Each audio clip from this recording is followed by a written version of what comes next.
Hello, welcome everyone.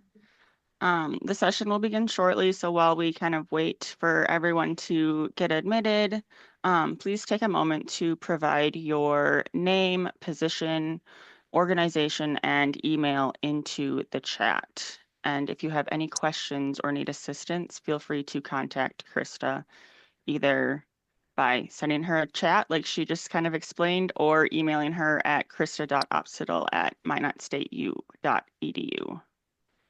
Thank you for joining us today.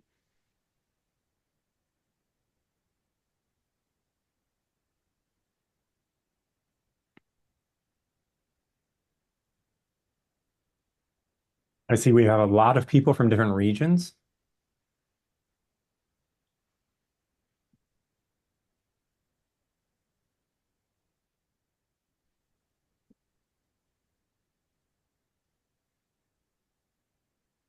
All right. Well, since it is, I guess, 12:01 now, we'll kind of get started just to kind of respect everyone's time. Um, So welcome. Thank you for joining us. Project ECHO, short for Extension for Community Healthcare Outcomes, is a program that helps share specialized knowledge with local professionals. It connects subject matter experts with community practitioners through virtual sessions, making it easier to learn and collaborate. Project ECHO gives professionals the tools to provide better care and support, especially in rural and underserved areas. The goal is to share knowledge more widely, reduce gaps in services, and create a system where everyone learns from each other to improve outcomes for individuals and communities.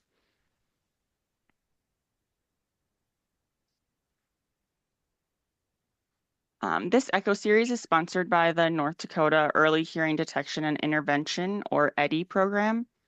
The purpose of this series is to enhance knowledge of the EHDI system. Our overarching goal is to build state and territory level data and measurement capacity to improve language acquisition outcomes for children who are deaf or hard of hearing.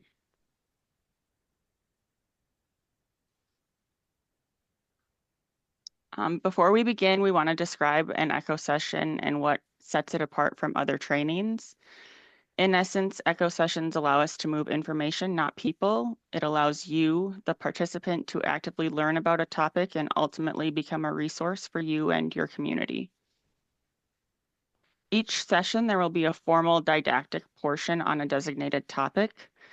Typically, we'll close with a case presentation to allow time for practical application and discussion.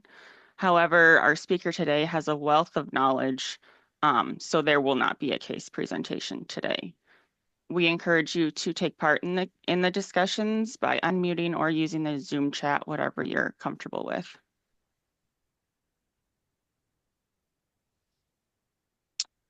Your participation is key to the success of the ECHO sessions. We aim to create an interactive community where our presenters, stakeholders, and community members all communicate and support each other during a session.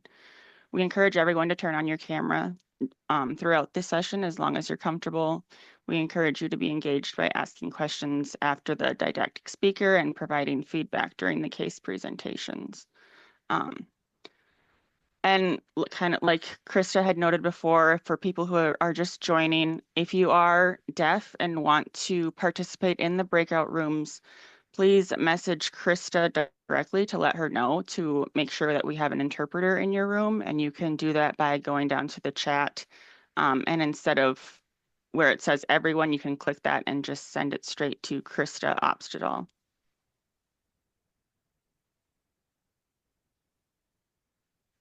Individual privacy is of utmost importance to us.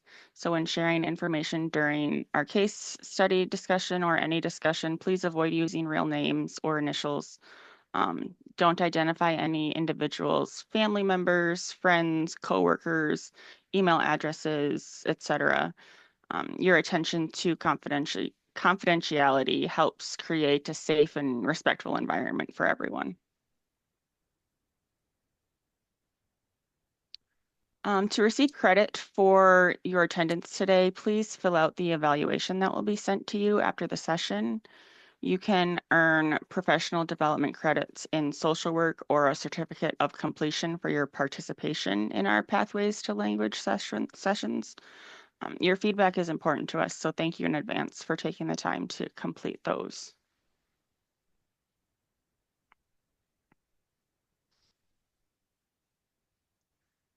And now I would like to introduce our speaker for today, Dr. Oni, who brings a wealth of expertise to our session. Dr. Oni holds a bachelor's degree in early childhood education, a master's degree in deaf education from Gallaudet University, and a doctorate in education of the deaf and hard of hearing from Columbia University. Dr. Oni has extensive teaching experience, having worked at several schools and universities across the United States.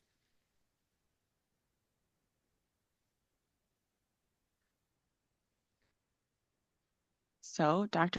Oni, whenever you are ready, feel free to share your screen and we can get started.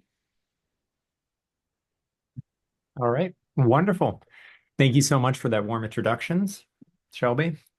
I'm going to start off by sharing my screen and we're going to dive right in. I'm very excited to kind of kick off this workshop for you all today. Okay.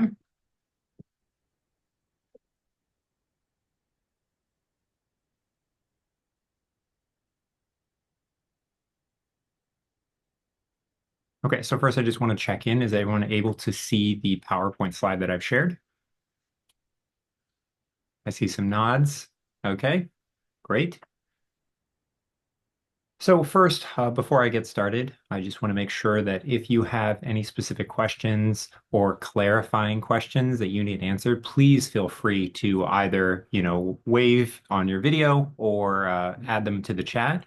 I would rather you ask those clarifying questions now rather than waiting into the end, versus if you have any burning questions or really good discussion points that you'd love to talk about, please feel free to type those in the chat, and those we are going to hold until the Q&A portion of the presentation.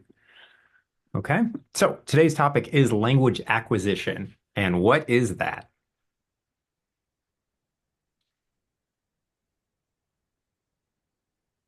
So first, I'm going to explain a little bit about this. Obviously, you'll kind of understand this PowerPoint as we go through it a little bit more, but this is from the Beacon Center, which just actually was established last year.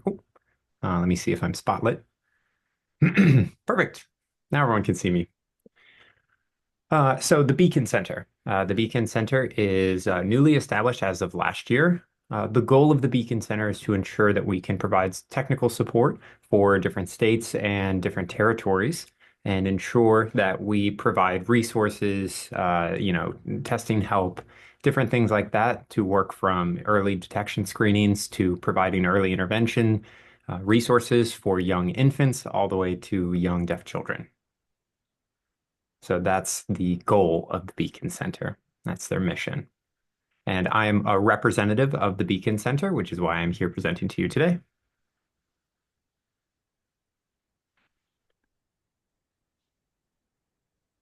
Okay, now I want you to get a little bit more knowledge about who I am. I've explained the Beacon Center a little bit, and now going to explain a little bit about my academic credentials that was kind of touched on in the introduction, but really who am I on a personal level?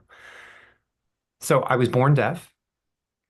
Now, during that time, there was no EHDI, there was no early intervention, um, programs or screening for deaf infants, nothing like that. They found out that I was deaf later. My mom found out that I was deaf when I was 2.5 years old. Now, during that time, my mom experienced a sense of grief and she wasn't sure and referred me to the Lexington School for the Deaf. Now I, went to the Lexington School for the Deaf. I learned both spoken English and American Sign Language. I learned that ASL and English were, two of my languages used growing up. And then I became a mother. So I do have a 19-and-a-half-month-old daughter. So I have already seen her experience as a CODA, K-O-D-A, her language acquisition of English and ASL. I'm seeing so many of these markers and getting to see what the real language acquisition process looks like in real life. And it's been a wonderful experience to watch my daughter's journey, acquire language, both languages, learning spoken English, and at the same time seeing her express herself in American Sign Language. And it's been a fascinating experience, and I'm very excited that this story, gets to expand to include parts of my own personal narrative as well as the work that I've done in academia. So it's a wonderful marriage of the two things. There is a You would question like in to the know more, we can always, chat offline. If you have specific questions for me, you feel free to send those over. But we're going to move on to the next slide. So now, I see you guys have, looks like Shelby had a question. I'm sorry. Yep, there's just a question in the chat. What is the conceptual difference I'm between, sorry. Do you mind pinning the interpreter so we can see them real fast?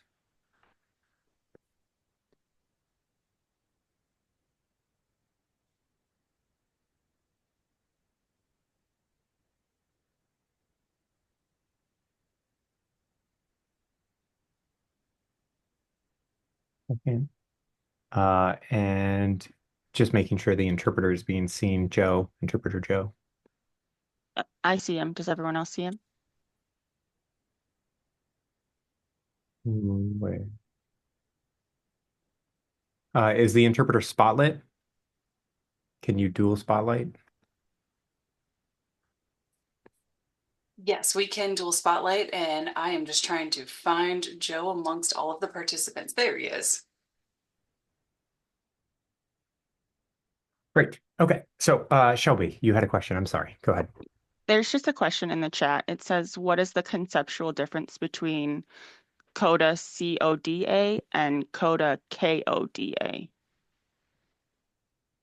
Great. Thank you for that question. So there is a difference. CODA with a C means child of a deaf adult, and CODA with a K means kid of a deaf adult.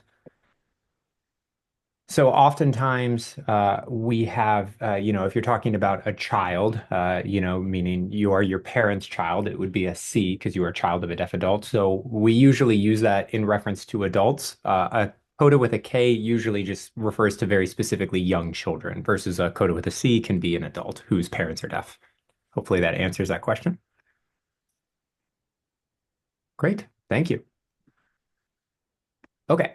So for those of you, yeah, it seems that everyone has put in the chat your, name and your region and title.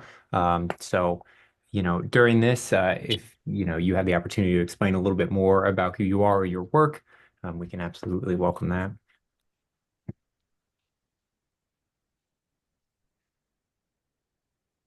Okay, so I'm going to go ahead and jump on to the next slide. Okay, so today's very exciting agenda. So first we'll be discussing language acquisition and language learning and how those things are different and maybe similar. So we'll be talking about those two things, and then we'll be discussing what factors impact language acquisition of deaf and hard of hearing children.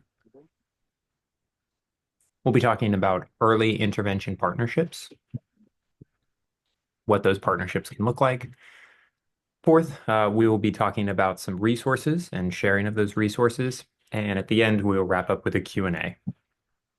Now, I know this is a lot, so hopefully we can get through it in the time that we have allotted.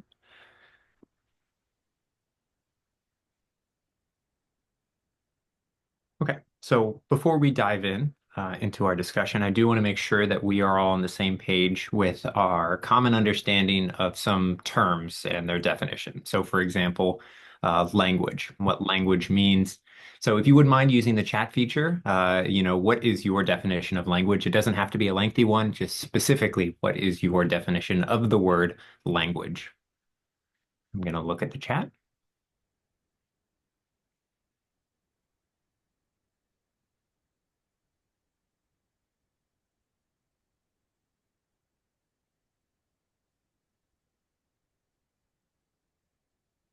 Okay, shared symbols, rules of communication, ways of communicating with others, facilitating information, exchange of information, things that we can agree upon. Okay, I see some common ones. Ooh, mode of communication, how we communicate with others. Oh, I see verbal and nonverbal. ways of communicating, the ability to communicate in whatever way.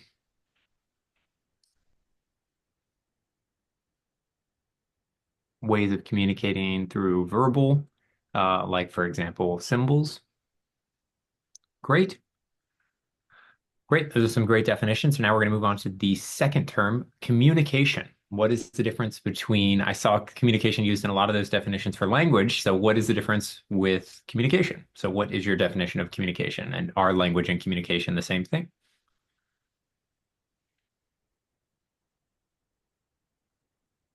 How we get a point across, asking for things, exchange of information, the ways that we can communicate what's in our head to others, exchange of information. Language is how we communicate, but communication is not always based in language, but it can be. We have verbal and nonverbal communication. Language is used to interact with others. They can be the same, but language is more structured and formal, whereas communication can be anything, any way that we communicate our feelings or get our point across. Great. Yeah. And I will be talking about this as we go through the presentation, but communication essentially, how we convey our thoughts, that can be through different methods. Doesn't necessarily have to be through language. It can be, language is one of the ways we use our words and signs to communicate, but we can also communicate different things through facial expressions. We can show that we're angry and not happy. I can communicate just with my facial expression, which doesn't rely on language. So these are some great answers. So communication is a process and language is a tool. I like that.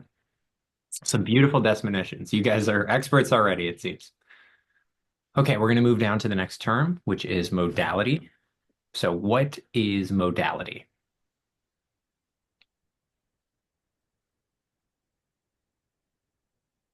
Okay, signs versus spoken.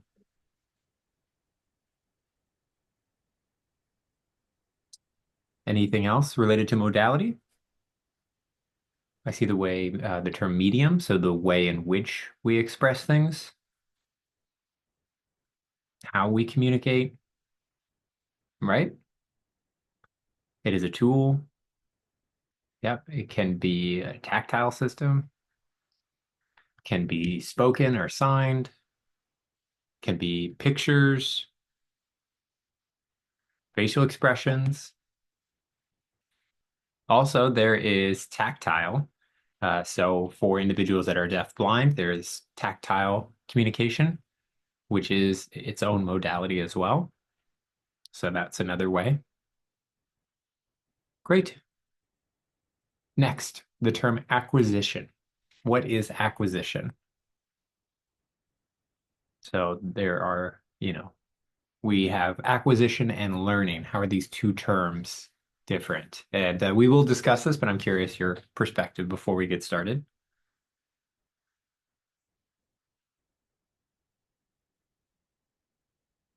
Okay, acquisition, to have access. It's a way of acquiring language. Acquiring to add. It's a process of learning or acquiring a language. Acquisition is effortless. Having environmental access. Acquisition is something that naturally occurs.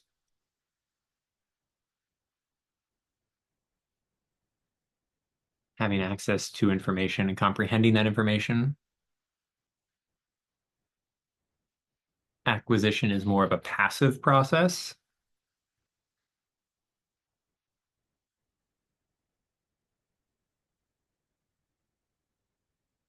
Yeah, I see. Acquisition is natural versus language learning is more structured. You guys are doing a lot of the heavy lifting for me. I love this. We're going to move on to the next slide.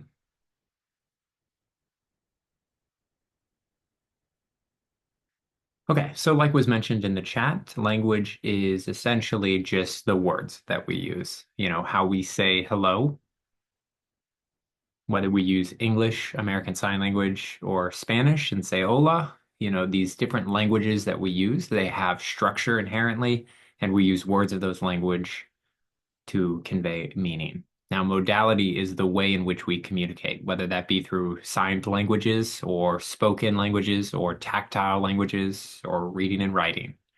Now, communication can be something as simple as waving your hand, fanning yourself because you're too warm, raising your eyebrows to show surprise. Those are all communication methods.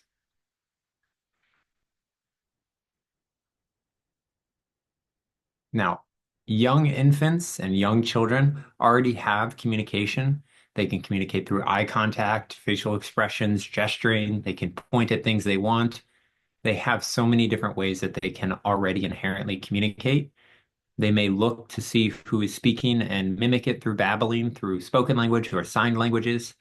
There are so many things that can be happening asynchronously and also simultaneously that can also be modes of communication.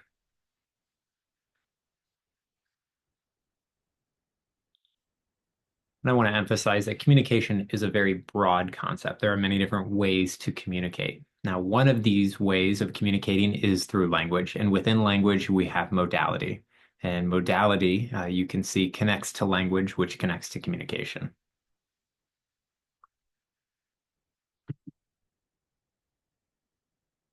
So now I want to talk about the different stages of language acquisition.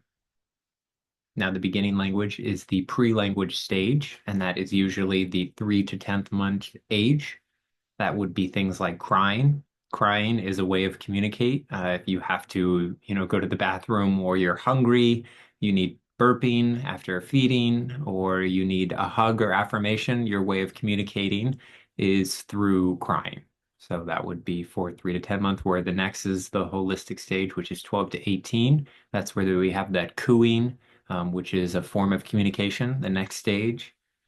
Or correction, the holoprastic stage is 12 to 18, and that's where we begin to see some of those terms like milk, mama, eat, some of those one-word phrases becoming more apparent. And then in the 18th to 20 word or 20 month stage is where we have two words. So we have maybe two nouns or a noun and a verb pair. The expansion of vocabulary like baby and bear, or cat and eat, and fan and stop. So pairs of nouns and verbs. And at the fourth level, we have the telegraphic speech stage, and that is before the age of 3 years old. And that's where you begin forming those first sentences, like toy, I want, or uh-oh, stinky, or I see you. So those usually are more the different stages of language acquisitions. And these examples are actual examples from my daughter that I have seen as she has grown up so far. And I've written down the words, from her first words to her first phrases and her two-word pairs. And I've already seen some sentence development. So it's been a fascinating process. So these are real examples that I've included.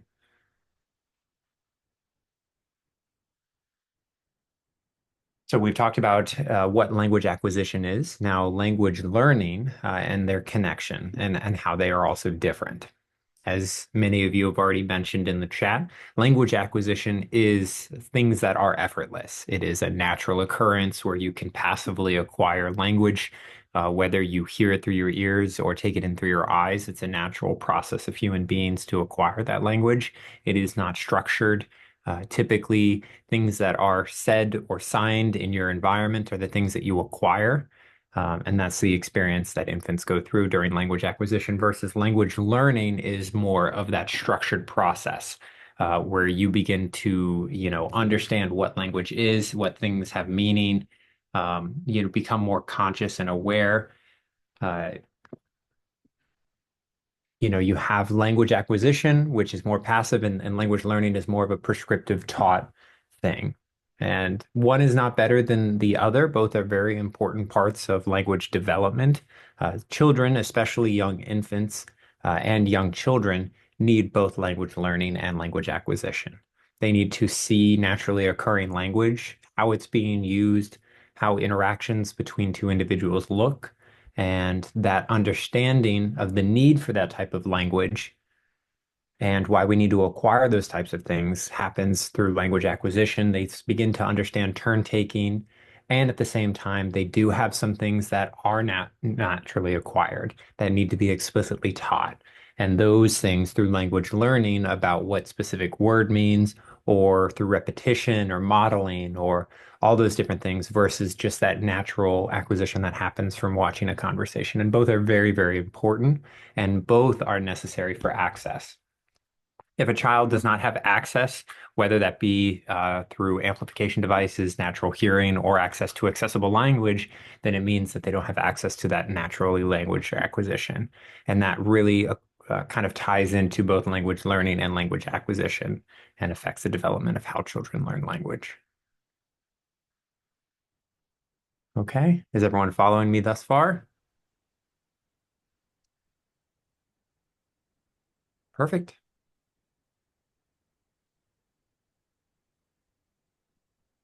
Okay, now I want to test a bit of your knowledge. I'm going to show you a video, and in this video, it's from a social media account that I found where a mother and her son are communicating with each other. So I want to see if you can let me know, is this language acquisition or is this a language learning example? So the video I'm going to show you, you tell me through chat whether or not you think it's acquisition or learning. Okay? So let's watch together.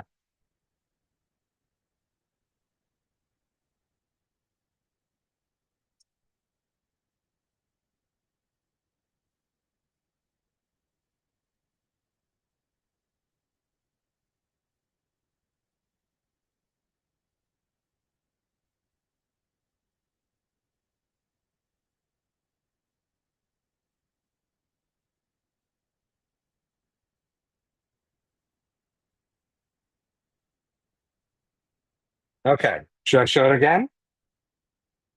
Or did everyone get a chance to see it clearly? All right, let me show it one more time.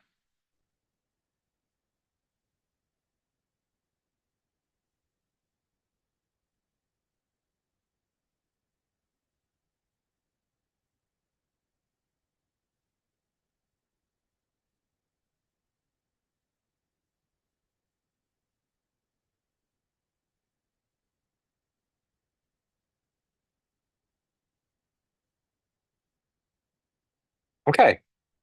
I'm looking at the chat to see what people are saying. Yeah. Okay.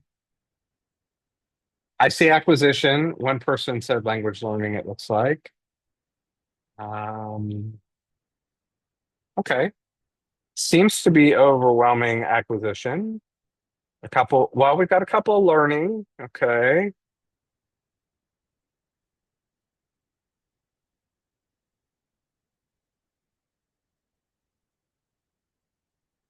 All right. It looks like everyone's done responding. Well, do I need to give you, oh, one person says that if the toddler is learning the language naturally from a parent, then it should be acquisition, right?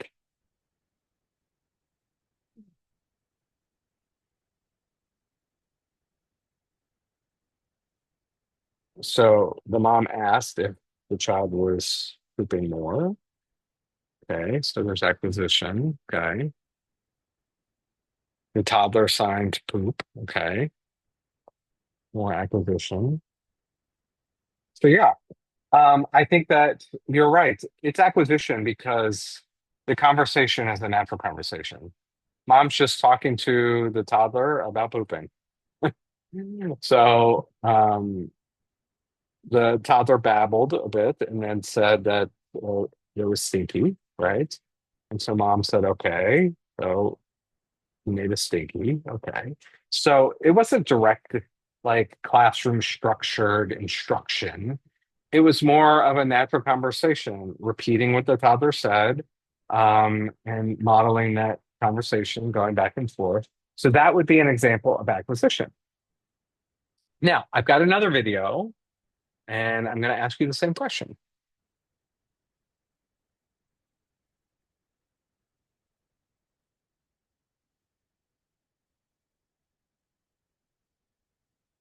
Okay, so same family, different video.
Yes, I see a lot of people saying learning.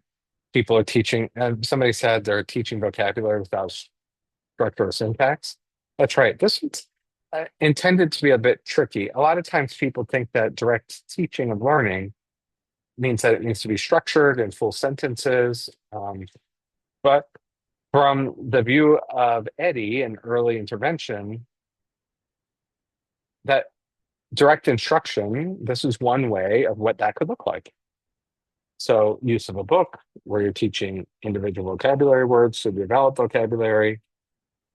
I have a bit of a story related to this. My mom, I showed her this video.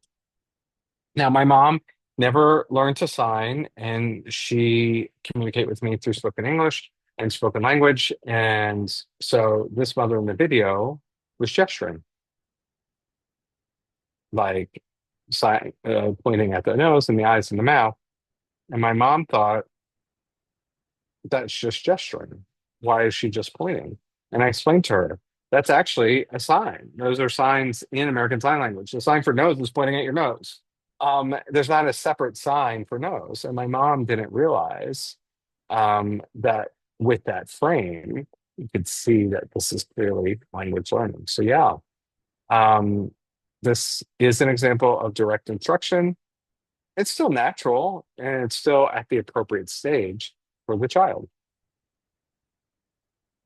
So before we move on, I want to ask now if you have any questions about understanding the difference and clarifying language learning versus language acquisition. Any clarifying questions from the audience? Okay.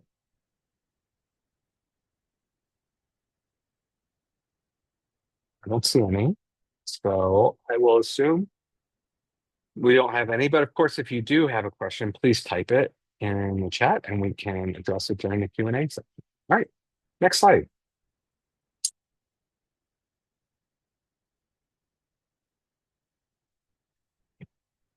I'm going to give you just a moment to take a look at the slide. There's a lot of text on it.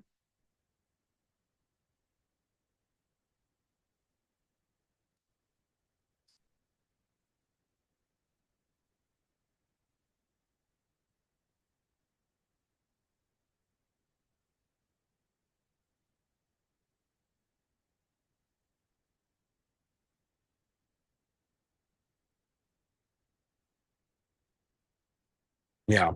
Okay. So um, we use intentionally these terms: deaf, deaf-blind, deaf-disabled, hard of hearing, and cochlear implanted. And you can see that big, long abbreviation. And the reason why we're using that is there are some people in the deaf community that feel that deaf and hard of hearing is not encompassing enough to be inclusive of all the members of the community. However, we do want to recognize here at the Beacon Center that deaf and hard of hearing does, when we say those terms, we're talking about all of this. So the point of this slide really is that there are a number of factors that impact language learning and language acquisition. For example, what communication modes are used by families at home?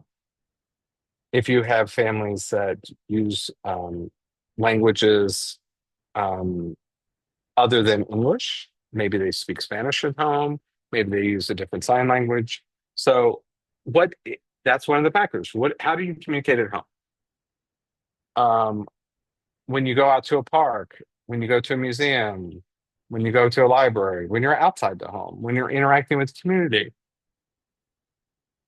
when you're going food shopping or cooking together, all of these different experiences can interact and impact your language acquisition. This also includes early intervention, right? So early interventionists will help with that experience of language learning and language acquisition. Accessibility. How much can someone hear? Does someone have a cochlear implant or other amplification device? Can they see? Can they use their hands? Do they have access to language? So these are other factors that need to be considered. Age is also a consideration. Sometimes people think, if someone is too young, then they may not be at a certain level. And that's right. There's different stages to learning. People may arrive at a stage in which they experience struggles. Interactions with their community or others around them. Do they have the opportunity to interact and use language, to experience how people communicate with each other? Also, the environment in which they're in. Are they in a quiet environment? Or are they in a very busy environment? So there's a variety of different things within an environment that can impact language learning and acquisition. Personality, quality. Some children are very shy just by their nature. They're not one to get up and talk much, while others are the opposite. So there's a spectrum of personalities. The personality can in fact impact things like motivation. Also is another factor. Some people want to learn more and just have natural curiosity, whereas others aren't as concerned about that and have the live and let live attitude. So, all of these factors, including hearing level, who their language models are. There are more. These are just some factors. We could certainly add more. And if you have any ideas, feel free to add them in the chat. Additional factors that should be considered for language learning and language acquisition. Did I miss anything?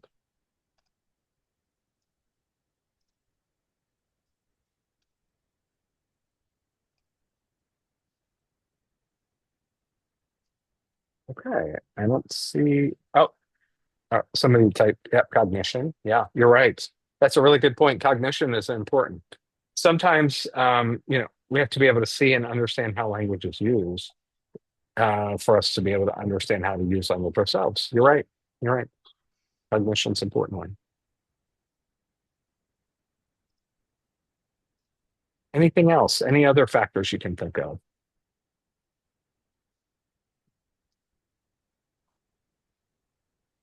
I think that we're probably all on the same page, that there are a variety of factors. Oh, somebody's added the word culture, which is very true. That's true.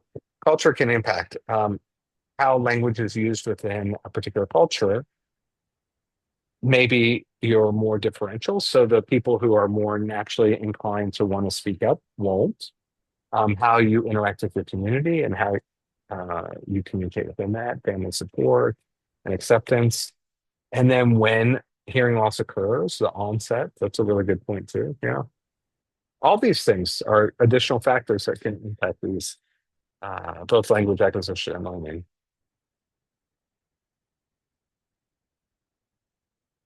Oh, somebody wants to ask a clarifying question about the term cochlear implanted. If that's already included as somebody who's deaf and hard of hearing, why are we using the term cochlear implanted? There are members of the community that use cochlear implants that feel like those labels, deaf and hard of hearing, don't really apply to them. So this is a separate label that they prefer to use. So it's just an additional identity that's within the community. And so the point of showing these different identities is to show the diversity within the community. Oh, SES status, right? That's another factor. Some situations where people may not have a lot of money versus those who do have a lot of money absolutely can impact language learning and acquisition. Okay. The bottom line point is language access leads to language acquisition, which leads to positive language outcomes. And that's the goal, to make sure that all deaf and hard of hearing children have access to language, period. Whether that language is spoken, whether that language is signed, whether that language is through a tactile method, whatever way, as long as they have access to language. Okay. So many of you on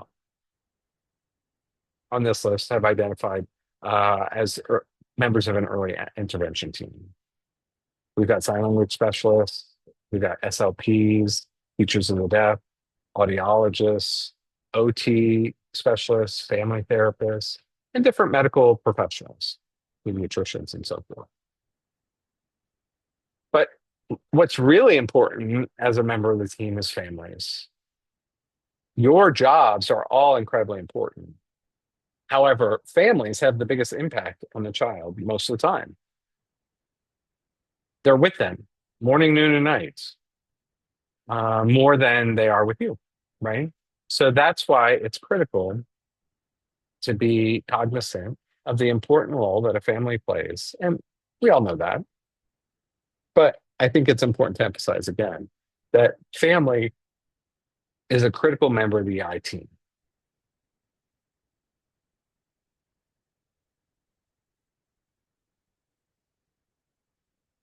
Okay. Next slide here talks about partnering with families. So there are two important factors to consider. Family dynamics, which means what are the family's living situation? Do they live in a home? Do they live in a shelter? Do they have, is it a home with a single parent? Is it a home where the grandparents are helping to take care of the child? Is it a foster home? So again, going back to that SES discussion. So thinking about culture, the language used in a home, there's lots of different dynamic factors that are involved in the family. So understanding that when you're trying to partner with them is incredibly important. The other thing is family involvement. There's different definitions of involvement in every family. Some families don't trust experts that are coming in, while others trust them 100% and say, you know what, here's the kid, you do what needs to happen. So we've got families who want to know every single detail of what you're doing versus other families who are pretty hands off. They just may say things like, I don't have the time. I got to go work. So I can't be involved in that particular meeting, or as much as I may want to be, I can't. So there's a lot of variety of reasons that impact involvement and dynamics, but these are two factors that we need to seriously consider when participating with families. And I don't know, sometimes we kind of take more of a negative attitude of that they're not very participatory. And you have to remember too, families sometimes are in grief and it's hard for them to move on. In some cultures, this is very different as well. So just keep that in mind instead of looking at it from a deficit perspective or a negative perspective of how to use that information that we know. For example, families who may have different language and communication at home, like if they speak Spanish in the home and they have a deaf child, how can you use that to make it a positive experience? It's to reframe it to make it positive for that family. Okay, you know Spanish, great, excellent. So maybe you can help teach me some Spanish words as we're moving along. Those kinds of factors and those dynamics that we've talked about, family engagement, involvement, how you can really capitalize on those things to maybe reframe things that would typically be negative into something that's positive. Okay, so next we're going to talk about what our discussion will be.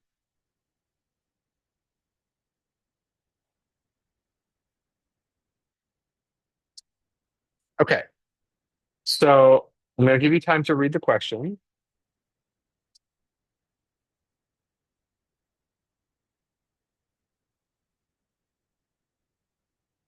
So my question for everyone is, how can we support family? Certainly, your expertise, the skills that you bring, the knowledge you bring. For example, if you're an occupational therapist, you know what technologies can be used to work with deaf and hard of hearing children and families. But I'm thinking about now including families with what you now know about factors and dynamics and involvement and their ability to be involved. How can you capitalize on that to modify the ways in which you engage in the different treatments and interventions you provide? So I'll post it in the chat. Well, actually, I can see the questions are already posted. That Chris has done that. We're going to do breakout rooms. We're looking for 4 or 5 people in each breakout room. So in the breakout room, introduce yourself and then discuss these questions. Okay. And after you're done, pick one person or one takeaway, excuse me, one takeaway, and assign one person from the group to report back on that one takeaway. Don't be shy. Okay. All right. So with that,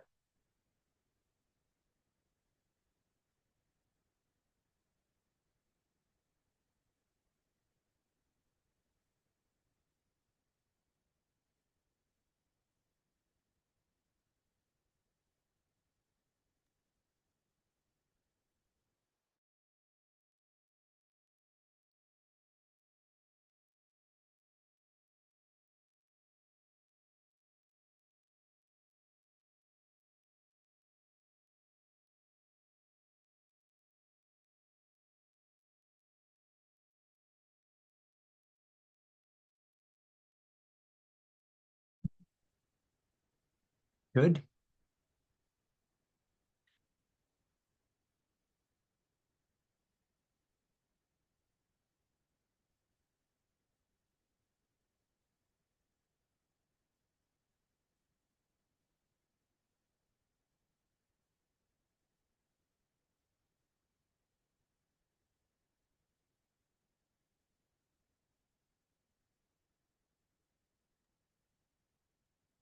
Dr. Ronnie, can you let me know when you want me to, can you let me know when you want me to close the rooms or when you want me to give that 1 minute mark?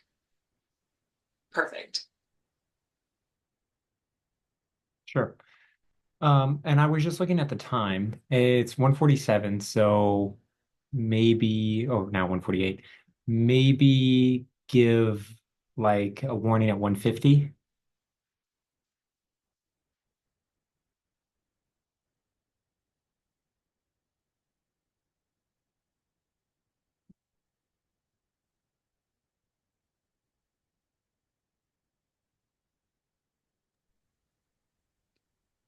And then also, just as a heads up, I know a couple participants were wondering if they would have access to the slides after the presentation. I'm not sure if you're willing to share those or, okay. Yeah. I think I did attach it in the Echo platform.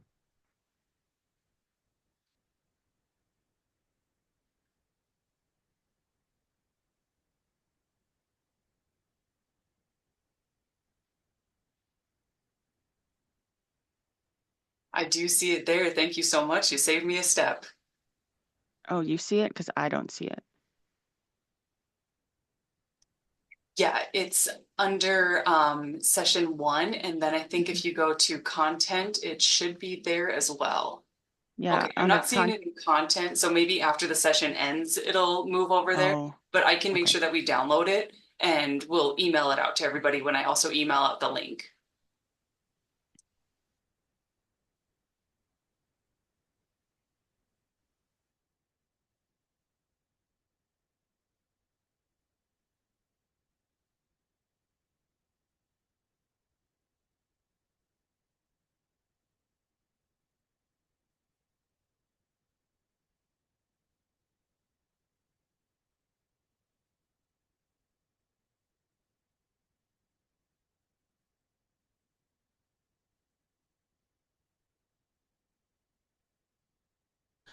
Did that by accident.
Okay. See a lot of people coming back in.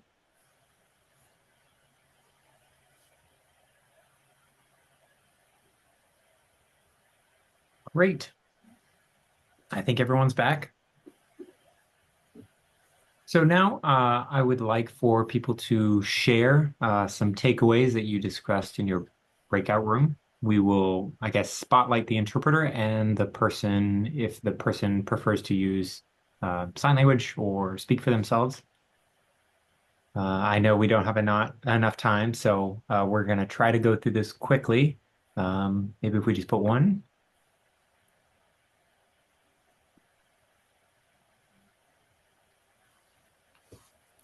My name is Mary Cashman-Balkin, And and my name is Mary Cashman-Balkin, and our group talked about scaffolding, maybe going into the home as a teacher of the deaf, hard of hearing, and scaffolding language, looking at what's there, encouraging people to be more natural and begin that communication. We did not have enough time to go deep into this, but that's where we started, and we kind of moved through. So my group's welcome to chime in.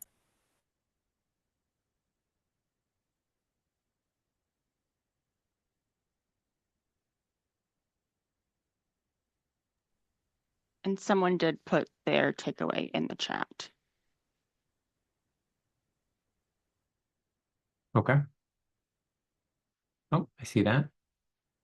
It said our group talked about learning support styles, different techniques, how to connect learning, how it can take place in different settings with the resources to accommodate different needs. Yeah, it's very similar to scaffolding. That's great. You know, not just throwing those resources at the person, but actually kind of tailoring it to an appropriate fit. Also talked about meeting with the families, you know, setting clear expectations and finding a nice middle ground, meeting them where they're at. Great. Our group People. actually, oh, sorry. Can you hear me? Yeah, go ahead. Well, this is Erin. I don't want to speak for our group, but interestingly, we started talking, introducing each other, and realized that we had somebody who needed an interpreter, so we weren't being respectful. And some of us turned our cameras off. Didn't have an interpreter or anyone who could interpret, so we started over by typing everything and ran out of time. So I think a good takeaway would be recognizing barriers for families and their kids and helping to remove barriers.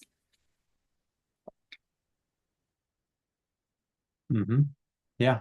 And I'm sorry that lesson had to be learned the hard way, that barriers definitely can prevent access to communication. So that is one barrier. And I apologize. Now we know for future webinars, trying to figure out a better way of identifying participants who are deaf and using sign language that need access to interpreters so that everyone has equal communication, because that is very important.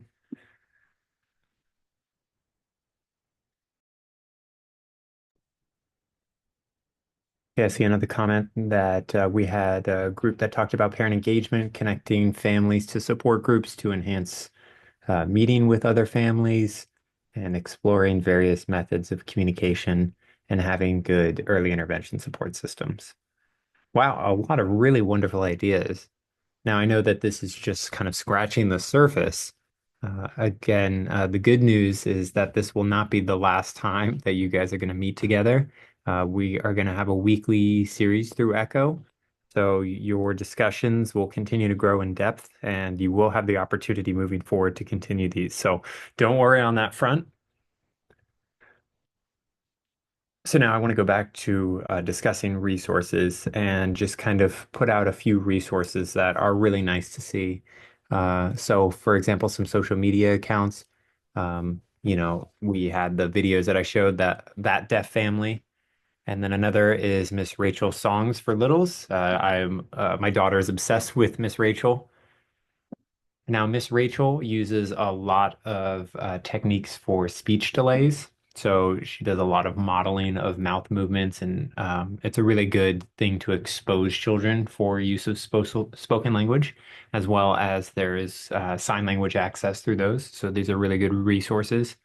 Another mother is Christina Pax, and Christina is hearing and learning sign language to communicate with her deaf baby. And so there's videos of her journey and her experiences. We have some apps like Handsland. That is an app that can use different rhythms in sign language.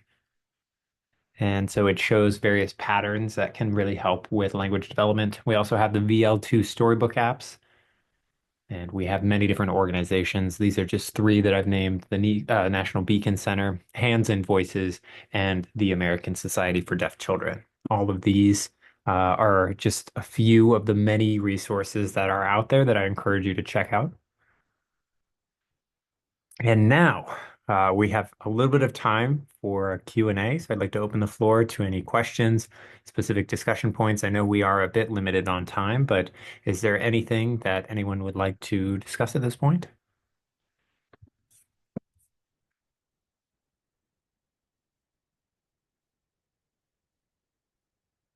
I see a question in the chat asking if the PowerPoint will be shared, and the answer is yes. So I've already uploaded it into the Echo platform. So you all should be able to access it through a PDF. So feel free to look at that. Now, the videos that were embedded in the PowerPoint, you're going to have to go to the link and copy and paste those, but you will have access to the PowerPoint.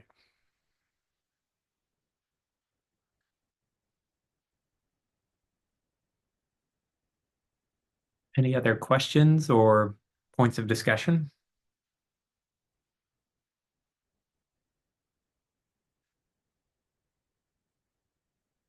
No? Okay, I see some thank yous coming. Oh, yes. We can send out the PowerPoint as well.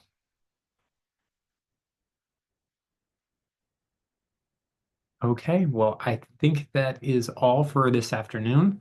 If there are any questions, I will have my email displayed at the end of this PowerPoint. You're welcome to grab it there. So here is my email. So it's just my full first name dot last name at gallaudet.edu. Feel free to contact me for any questions you may have. There are no stupid questions. I'm happy to engage with you and continue discussing this important work. Both me and Christine posted a link in the chat for that post-session evaluation. If all participants could fill that out, it would really help us improve future sessions, and we appreciate it.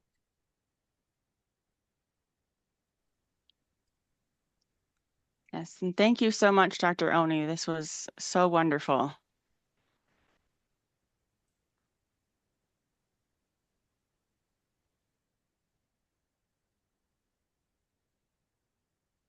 All right, thank you all so much.